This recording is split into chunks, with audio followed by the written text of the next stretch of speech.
Hello students, welcome back to my YouTube channel physics club by Shakti sir.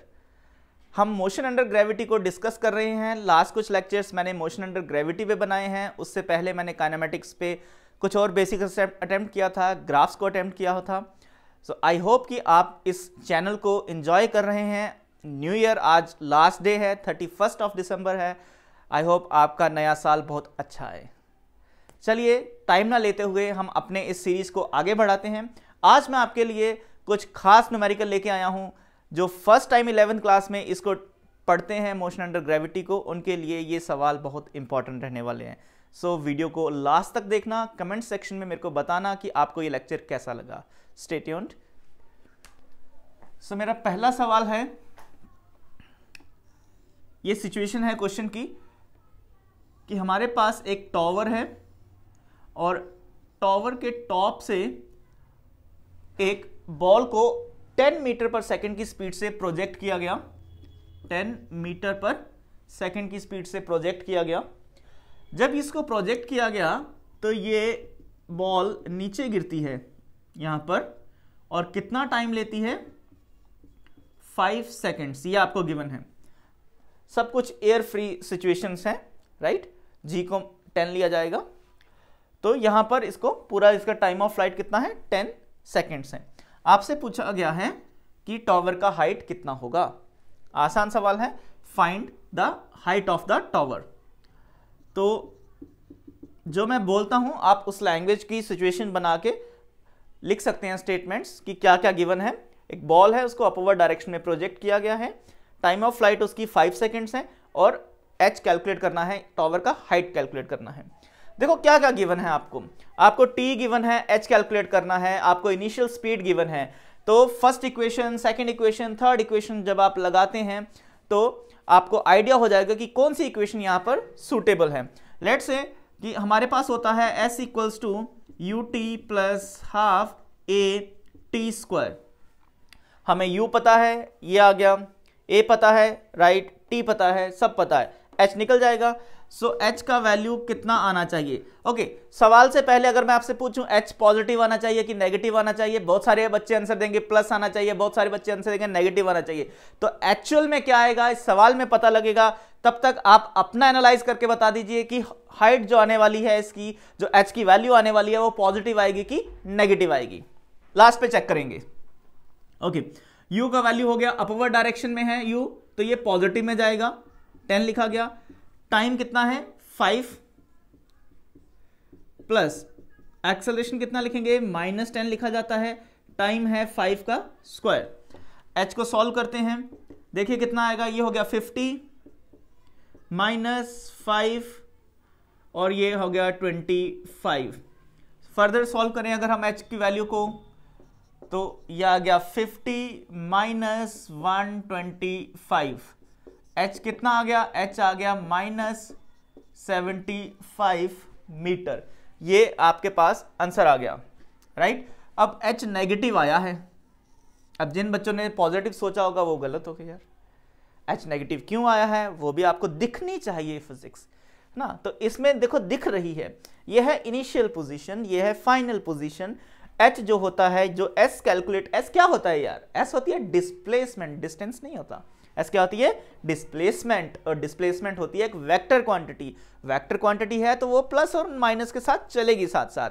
यहां पर initial point, ये initial level है, ये final level है। तो आपका एरो इनिशियल से फाइनल की तरफ नीचे की तरफ आ रहा है ना, नीचे की तरफ। डाउनवर्ड डायरेक्शन को हमने क्या इंडिकेशन दिया था साइन कन्वेंशन में? माइनस का, इसीलिए यहां पर माइनस आ गया।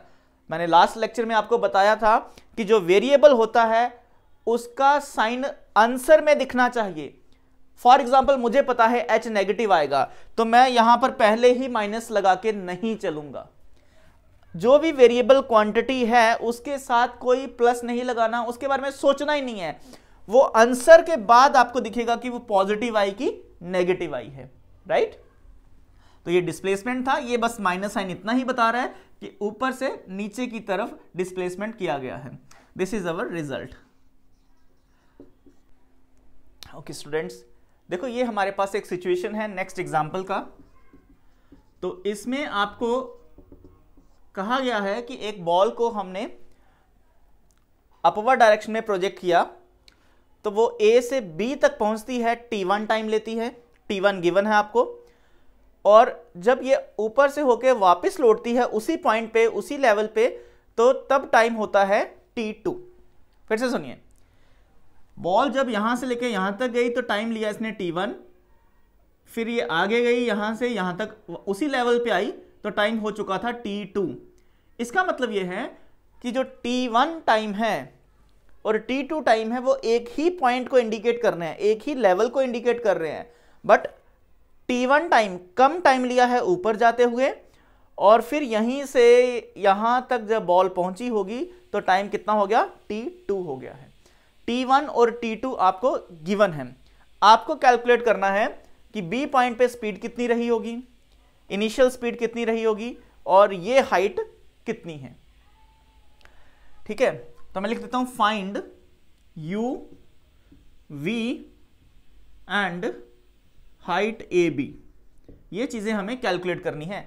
आपको गिवन क्या क्या है, t1 and t2 are given. t1 is the time taken by the ball to travel the distance a to b.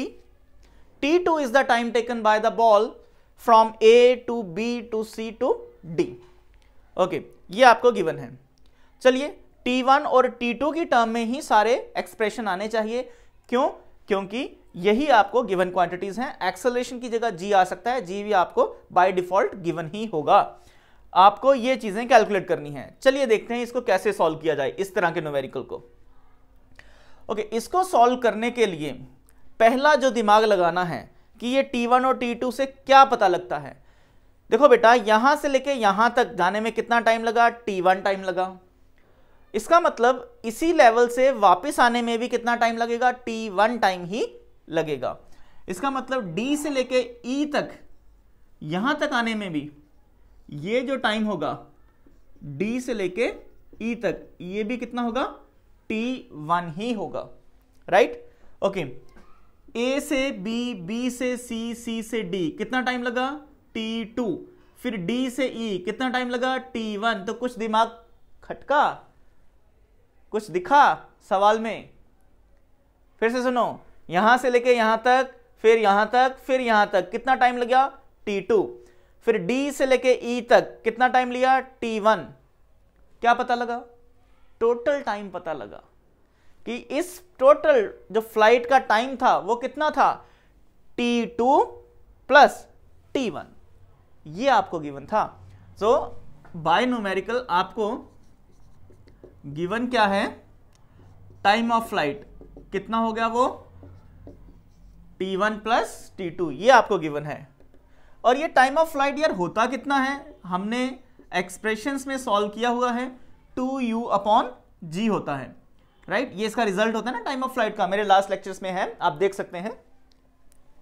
u का वैल्यू यहां पुट करिए, सो ये आ जाएगा t1 plus t2 equals to 2u/g। तो देखो u कितना आया यहां से, ये आया t1 plus t2 g/2 equals to, ये आंसर आया, ये रिजल्ट आया, ये आपका u कैलकुलेट हो गया। ओके, अब कहां चलते हैं, v की तरफ चलते हैं। चलिए v को सॉल्व करते हैं। v को सॉल्व भी कुछ इसी तरह से किया जाएगा। v किसके किसके, a और b के बीच है, तो लिख देते हैं टू फाइंड v b। तो a से b की कहानी लिखते हैं। a से b की कहानी अगर हम लिखें, a से b जाने में कितना टाइम लगा था, t1 टाइम लगा था। तो ऐसे लिखते हैं, final velocity, initial velocity, acceleration और a से b तक जाने का time, v is equal to u plus at। Okay, यहां की ये हमें कैलकुलेट करना है। इनिशियल वेलोसिटी कितनी, u अभी अभी हमने सॉल्व किया था, कितना आया था, है ना, u का वैल्यू कितना रखा था हमने, u का वैल्यू आया था t1 प्लस t2 g/, ये u का वैल्यू आया था, प्लस एक्सेलरेशन की जगह क्या लिखेंगे, माइनस g, और ए से लेके बी तक जाने में कितना टाइम लगा, t1 टाइम लगा, t1 लिख दिया। इसको जरा अच्छे से लिखिए, जब इसको अच्छे से लिखें थोड़ा सा तो देखो क्या बनेगा, ये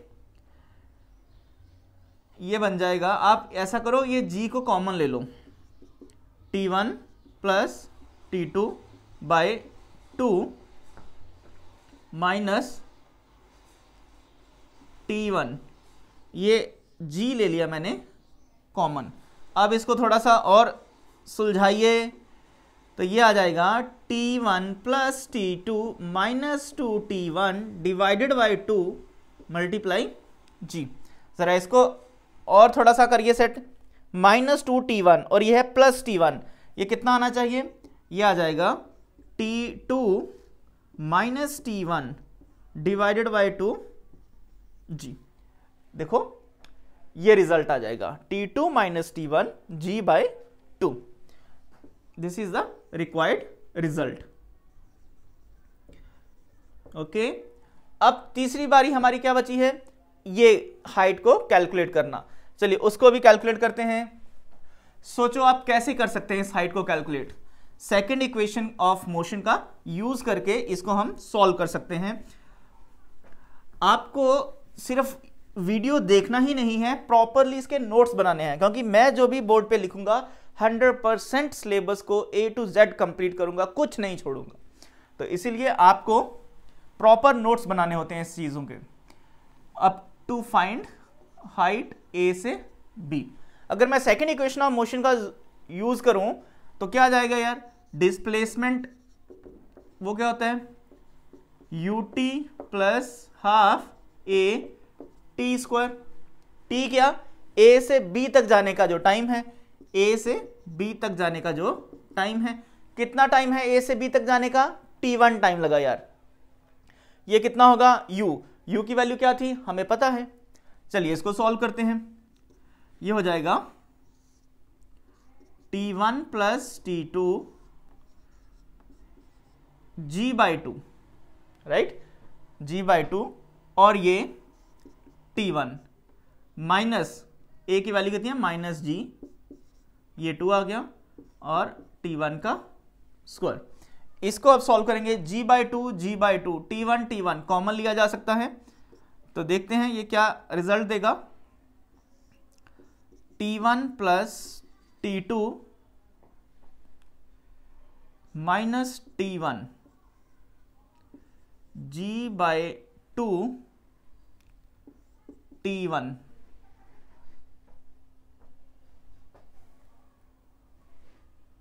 देखो इस रिजल्ट से, देखो मैंने कॉमन क्या लिया, g by 2 t1, g by 2 t1, ठीक है, ये t1 प्लस t2 यहां पर है, माइनस g बाई 2 t1, एक t1 तो कॉमन आ गया, एक t1 बचा था वो ये बैठा हुआ है। जब इसको इससे मल्टीप्लाई करेंगे तो ये बन जाएगा g बाई 2 t1 का स्क्वायर, और जब इसको इससे मल्टीप्लाई करेंगे तो ये बन जाएगा, ठीक है। इसको अब सॉल्व कर लेते हैं, ये वाली टर्म और ये वाली टर्म तो हो जाएगी कैंसिल। क्या बना, ये आया g by 2 t1 multiply t2, t1 multiply, ये आ गया हमारे पास a से b का डिस्प्लेसमेंट इन टर्म्स ऑफ, ये आ गया हमारे पास आंसर, ठीक है। तो इस तरह से हमने एक जनरल सा न्यूमेरिकल लिया और उसको सॉल्व किया है, उसको देखा है कि कैसे t1 और t2 की टर्म में सारे रिजल्ट्स आते जा रहे हैं। और भी बहुत सारे इसमें पार्ट्स बनाए जा सकते हैं, सॉल्व किए जा सकते हैं, आपके ऊपर है। पूछ लिया जाता है बताओ पूरा डिस्टेंस बताओ कितना होगा, पूरी डिस्प्लेसमेंट बताओ कितनी होगी, राइट, फिर उनका एवरेज स्पीड कितना होगा, एवरेज वेलोसिटी कितना होगा, बहुत कुछ पूछा जा सकता है। आपके लिए अभी तक इतना ही।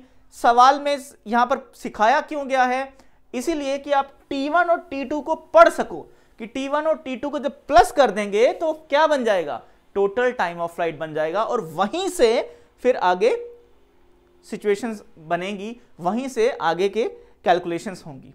अगर आप वही नहीं पकड़ पाए, उस बात को ही नहीं पकड़ पाए कि t1 प्लस t2 का जो सम अप है वो total time of flight t के बराबर है, तो सवाल हिल भी नहीं सकता। इसीलिए इस सवाल को मैंने यहां पर रखा था। मिलते हैं एक नए लेक्चर में, इसी लेक्चर्स को, इसी टॉपिक को कंटिन्यू करेंगे, कुछ और इंटरेस्टिंग सवाल लेके आऊंगा आपके साथ। तब तक के लिए स्टे ट्यून्ड। Bye bye. अगर आप मेरे चैनल पे नए हैं तो क्या करना है, सब्सक्राइब करना है। See you in the next lecture.